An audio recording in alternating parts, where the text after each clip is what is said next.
हनुमान जी क्या अभी भी हैं? चिरंजीवी कहते हैं, लेकिन आपने बताया कि चिरंजीवी हमेशा नहीं होते। जी। तो हनुमान जी क्या चिरंजीवी हैं या अजर अमर हैं जो आपने कहा, और क्या अभी भी उनकी प्रेजेंस है?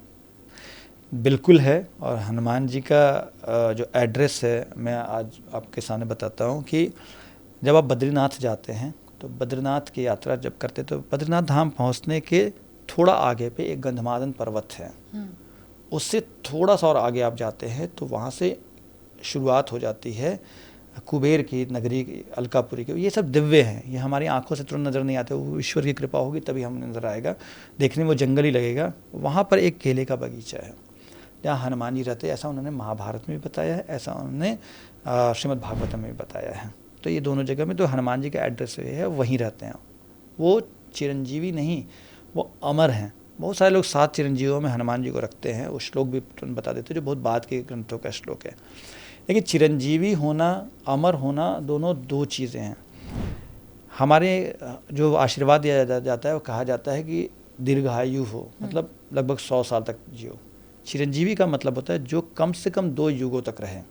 जैसे एग्जाम्पल मैं बताता हूँ कि रामायण में जामवंत का जिक्र आता है। जामवंत का जन्म सतयुग में ब्रह्मा के मुख से हुआ, लेकिन वो भगवान कृष्ण जब द्वापर युग में आए तो जामवंत उस समय में उनसे युद्ध हुआ। इसको जामवंत जो है कुछ समय बाद इस दुनिया से चले गए। महाभारत में जिक्र आता है एक बक मुनि का जो अमर थे, चिरंजीवी थे, और इतने बूढ़े हो गए थे कि उनके शरीर में सारे तरफ रोग लग गए थे, तो इंद्र उनको वापस उनको ले जाते हैं स्वर्ग।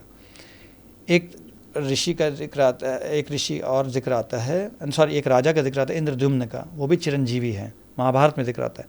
पर वो उसकी भी आयु खत्म हो जाती है, 2 युग खत्म हो जाते हैं, तो वो वापस चला जाता है इंद्र के साथ। तो चिरंजीवी का मतलब सिंपल होता है कि जो कम से कम 2 युगों तक रहे। जैसे रामायण में, वाल्मीकि रामायण में भगवान राम ने केवल हनुमान को चिरंजीवी होने का वरदान नहीं दिया, द्विविद और महेंद्र नाम के 2 बंदरों को भी दिया। द्विविद और महेंद्र इन दोनों बंदरों को द्वापर युग में आकर के बलराम ने मारा क्योंकि वो दुष्ट हो गए थे। तो चिरंजीवी वो भी थे, चिरंजीवी जामन भी थे, चिरंजीवी एक अलुकपार नाम का कछुआ भी था, बहुत सारे थे। ये सभी संसार से चले गए। भगवान ब्रह्मा ने हनुमान जी को अवध्य होने का वरदान दिया था कि तुम्हारा कोई किसी शस्त्र से वध नहीं हो सकता है, बिना शस्त्र से भी वध हो जा सकता है। तो हनुमान राम जी ने उनको चिरंजीवी बना दिया। लेकिन चिरंजीवी बनाने के साथ साथ राम जी ने एक और बात कह दी जो टेक्निकल बहुत इंपॉर्टेंट थी, कि कहा जब तक तीनों लोकों में या किसी भी लोक में मेरा नाम लिया जाएगा तब तक तुम रहोगे। तो टेक्निकली उन्होंने अमर ही कह दिया। लेकिन माता सीता ने उनको कहा कि अजर अमर हो जाओगे, तुम अजर भी रहोगे, बिना कभी बूढ़े नहीं होगा, अमर भी रहोगे। तो सीता जी ने हनुमान जी को अमरता का वरदान दे दिया। ये तो इसलिए हनुमान जी अजर अमर हैं, चिरंजीवी नहीं हैं, चिरंजीवी से बहुत आगे हैं। और अमरता का वरदान यूजुअली अमर होने के 2 शर्तें हैं। एक शर्त ये है कि आप अमृत का पान किए हो, जैसे देवताओं को अमृत मिला, वो अमर हो गए। दूसरा, सिर्फ 3 देवता ही जो हैं किसी को अमर बना सकते हैं, वह ब्रह्मा विष्णु महेश। और सोचिए सीता जी ने अमर बना दिया। तो सीता जी ब्रह्मा विष्णु महेश के, क्योंकि विष्णु ने जिनको अमर बनाया उसमें शेषनाग हैं जिनको बिना अमृत का पान किए बनाया, और बिना अमृत का पान किए गरुड़ को बनाया। शिव जी ने वासुकी और नंदी को बनाया और बाणासुर को बनाया। और ब्रह्मा जी ने सिर्फ एक व्यक्ति को बनाया, वो है विभीषण। लेकिन सीता जी साक्षात, इसी से पता चलता है सीता जी कितनी साक्षात जगदम्बा है कि उन्होंने ब्रह्मा विष्णु महेश के बराबर की शक्ति उनके पास है, और वो त्रिपुर सुंदरी भी कही जाती हैं, और उन्हें हनुमान जी को अजर अमर कर दिया। तो इसलिए हनुमान जी अजर अमर हैं, चिरंजीवी बहुत छोटी बात है। एक बार फिर से अजीत जी, एड्रेस जो आपने हनुमान जी का जो बताया, एड्रेस एक बार फिर से बताइए ताकि लोग समझ सकें कि किस दिशा में जाएंगे। तो अगर उनके मन में भाव है और वो हनुमान जी से जुड़े हुए हैं, जुड़ना चाहते हैं, तो उनको वहाँ पर वो दर्शन हो सकते हैं या उस चीज़ का कम से कम अनुभव हो सकता है। देखिए, हनुमान जी ने अपने एड्रेस को 2 ग्रंथों में बताया है। एक महाभारत के वन पर्व में बताया है और दूसरा श्रीमद् भागवत में बताया है।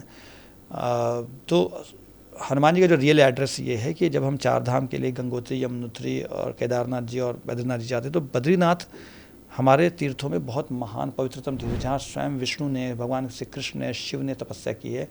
भगवान विष्णु नर नारायण के रूप में अवतार लेकर वहाँ तपस्या करते हैं। नर नारायण नाम के 2 पर्वत भी हैं। उसके जस्ट पीछे नर नारायण पर्वत दिखता भी है, उसके जस्ट पीछे एक गंधमादन, एक बहुत बड़ा पर्वत है, गंधमादन पर्वत है।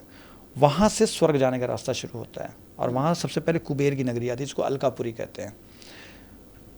गंधमादन और अलकापुरी के बीच का जो बॉर्डर एरिया है, वहाँ पे एक केले का बगीचा है जो हमें तभी नज़र आएगा जब हनुमान जी की कृपा होगी। उस केले के बगीचे में हनुमान जी रहते हैं और वहाँ पे हनुमान जी के से मिलने कौन कौन आते हैं ये मैंने आपको अभी नहीं बताया था। सीता जी के प्रसाद से, जैसा हनुमान जी ने कहा सीता जी की कृपा से, उनके पास जो है तुम्बरू नाम का एक जो है जैसे नारद ऋषि है ना, उसी तरह से तुम्बरू भी एक है, वो म्यूज़िक के गंधर्व हैं। वो उनको आकर रोज़ रामायण का कान सुनाते हैं, रोज़ रामायण सुनाते हैं उनको, और हनुमान जी में भक्ति में राम के नाम में लीन रहते हैं। और इसके बाद वहाँ अप्सराएँ आती हैं और राम नाम, अप्सराओं के बारे में मानते हैं कि इंद्र के लोक में नृत्य केवल करते हैं, नहीं, वहाँ उस केले के बगीचे में अप्सराएँ आकर के भी राम नाम का गुणगान करती, राम नाम पे नृत्य करती हैं, रामायण पे नृत्य करती हैं और हनुमान जी को प्रसन्न रखती हैं। और वहाँ अपने आप चीज़ें प्रकट होती हैं, और हनुमान जी के लिए भोजन प्रकट होता है, और वहाँ केला प्रकट हो, लड्डू प्रकट हो, सब कुछ प्रकट होता है। हनुमान जी को सीता जी का यह वरदान है कि तुमको कभी भी खाने पीने की दिक्कत नहीं होगी और अजर अमर तो रहोगे ही रहोगे। अजर अमर होने के बाद हो सकता है खाने पीने की दिक्कत हो जाए, लेकिन सीता जी ने कितना मानती थी सीता माता हनुमान जी को, कि जब वाल्मीकि रामायण में जब राम गद्दी पे बैठ गए और सीता से पूछे कि तुमको इस पूरे सभा में सबसे प्रिय कौन लगता है, तुम किसको कुछ देना चाहती हो, तो राम जी ने अपने गले से एक माणिक की माला निकाली और वो सीता जी को दी। तो सीता जी ने चारों तरफ देखा, लक्ष्मण थे, वो भी बहुत प्रेम करते थे, लक्ष्मण को बेटे जैसा मानती थी। सबके बाद वो बोलती हैं, भरत का भी बहुत बड़ा त्याग था, सुग्रीव ने बहुत मेहनत की, उन्होंने बोला मेरे को सिर्फ एक ही व्यक्ति नज़र आता है और वह है हनुमान। और वो माणिक का माला उन्होंने हनुमान जी को दे दिया, और हनुमान जी ने उसको उसमें देखना शुरू किया है, तो देखा राम नाम नहीं है, तो उसको तोड़ के फेंक दिया, इसमें राम नाम नहीं। तो सीता जी जितना राम को आराध्य मानती थी और जितना लव कुश को माना होगा उन्होंने, उससे कम हनुमान जी को नहीं माना। सीता जी का हनुमान जी के प्रति अद्भुत प्रेम है। सीता जी और हनुमान जी के बारे में बहुत कम चर्चाएं की गई हैं, दोनों का अद्भुत संबंध। जो वाल्मीकि रामायण में हनुमान जी का परिचय वो ये है कि वो पवन के पुत्र अंशावतार हैं और वो केसरी के औरस पुत्र हैं, ठीक है ना, केसरी नंदन कहते हैं और नंदी पुत्र कहते हैं। आप जान के बड़े हैरान होंगे कि रुद्र के अंश के रूप में राम को माना गया है वाल्मीकि रामायण में। अच्छा। हाँ, जब सीता जी अग्नि परीक्षा देने की जिद करती है तो सभी देवता आते हैं और आकर के राम जी से बात करते हैं। तो उस समय ब्रह्मा ये कहते हैं कि आप खुद को नहीं जानते हैं, आप विष्णु के जैसे हैं, आप 8वें रुद्र हैं। यहाँ देखिए एकादश रुद्र में 11वां रुद्र कहा जाता है हनुमान जी को, 8वें रुद्र हैं और आप वसुओं में रतधामा हैं। वसु एक तरह के देवता होते हैं, तो उन सब के अंश हैं। राम केवल विष्णु के अंश नहीं है, राम रुद्र के भी अंश हैं वाल्मीकि रामायण में। और हनुमान जी का कोई ऐसा परिचय नहीं। हनुमान जी का परिचय शुरू होता है जब 9वीं 10वीं शताब्दी में हनुमान जी की पूजा शुरू होती है। महाभारत में भी हनुमान जी का कोई जिक्र रुद्र के अवतार के रूप में नहीं है, न शिव के अंश के रूप में है। बाद में 9वीं 10वीं शताब्दी में जब शिव पुराण वगैरह लिखा गया, शिव पुराण लिखा गया, तो उसमें उनको एकादश रुद्रों में 11वां रुद्र कहा गया। और इसके बाद जब हनुमान जी की पूजा शुरू हुई तो यहाँ जो तुलसीदास जी इस बात को समझते थे, इसलिए उन्होंने ये नहीं लिखा शंकर स्वयं केसरी नंदन, उन्होंने लिखा शंकर सुवन केसरी नंदन। तो मेरे शंकर के जैसे हैं आप, शंकर के समान हैं आप, शंकर के समान शक्तिशाली हैं आप। जैसे आपको अगर देखेंगे महाभारत में तो द्रोणाचार्य को शंकर के समान शक्तिशाली बताया गया है, शंकर सुवन कहा गया है। तो शंकर स्वयं का मतलब होता है कि वो स्वयं शंकर हैं। ये शिव पुराण में या बाद की कथाओं में आता है, लेकिन ऐसा वाल्मीकि रामायण में नहीं है। वो पवन पुत्र हैं। कन्नप्पा भील की कहानी सबसे अच्छी कहानी है कि कन्नप्पा भील ने भगवान शिव के पैर पे हाथ रखा था। अब भगवान शिव के शिवलिंग पे अपना पैर रखता था वो। इसके बाद भी उसकी भक्ति इतनी थी कि भगवान शिव उस पर प्रसन्न थे। तो इससे बढ़िया कोई एग्जाम्पल नहीं है कन्नप्पा भील से। आपने कन्नप्पा भील की कहानी सुनाई। हनुमान जी की जिसने आराधना की, स्तुति की हो, ऐसी कोई कथा, ऐसी कोई कहानी, ऐसा कोई वृत्तांत आपके पास हो तो वो ज़रूर बताइए लोगों को। देखिए ऐसे तो हज़ारों ऐसी बातें हैं हनुमान जी के चमत्कार। हाँ बिल्कुल अनुभव है, लेकिन आज हिंदू धर्म अगर बहुत हद तक बचा हुआ है तो उसके पीछे हनुमान जी की ही प्रेरणा है। और वो भी उन्होंने एक हनुमान नाम के व्यक्ति को ही दी थी, अपने भक्त को दी थी, हनुमान प्रसाद पोद्दार, जिन्होंने गीता प्रेस की स्थापना की।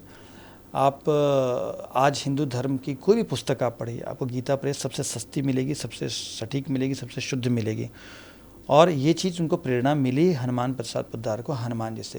कहा जाता है हनुमान, उन्होंने संस्मरण बताया था कुछ लोगों को वो संस्मरण ऐसा है कि हनुमान प्रसाद पोद्दार हनुमान जी के बड़े भक्त थे और वो हनुमान चालीसा गुनगुनाते रहते थे, हनुमान चालीसा चलते रहते। एक बार वो मुंबई के समुद्र तट पर टहल रहे थे तो हनुमान जी के हनुमान चालीसा पढ़ रहे थे तो अचानक उनके पीछे एक व्यक्ति आया, उसने बोला तुम एक प्रेस खोलो। और इसको सपने में हनुमान जी के आए और हनुमान जी सपने आके बोले कि तुम प्रेस खोलो, मैं ही तुम्हारे पास आया था, तुम हिंदू धर्म का प्रचार करो। तो आज जो हिंदू धर्म का प्रचार हो रहा है, हनुमान प्रसाद पोद्दार को हनुमान जी ने दर्शन दिया था और आज हिंदू धर्म जो बचा हुआ गीता प्रेस, उसका बहुत बड़ा उसका योगदान है, इसमें कोई दो राय नहीं है। तो हनुमान जी ने स्वयं निर्देशित किया था। हनुमान जी आपको स्वयं निर्देशित कर देते हैं जब कोई आपको कार्य करवाना होता है उनसे, कोई भी कार्य करना हो आपके जीवन में। आज ही आपने जैसे उदाहरण दिया कि आज हनुमान जी ने निर्देशित किया, कोई गेस्ट आने वाले थे, उनका अचानक कैंसिल हो गया, मैं भी अचानक ही आ गया और आपने बोला आज हनुमान जी पे हम बात करते थे। यही तो चमत्कार है। चमत्कार का मतलब ये नहीं होता कि भगवान अंतर्धान और प्रकट होते हैं, भगवान छोटी छोटी चीज़ों में अपने होने का एहसास हमको कराते हैं। यही तो हनुमान जी की कृपा है।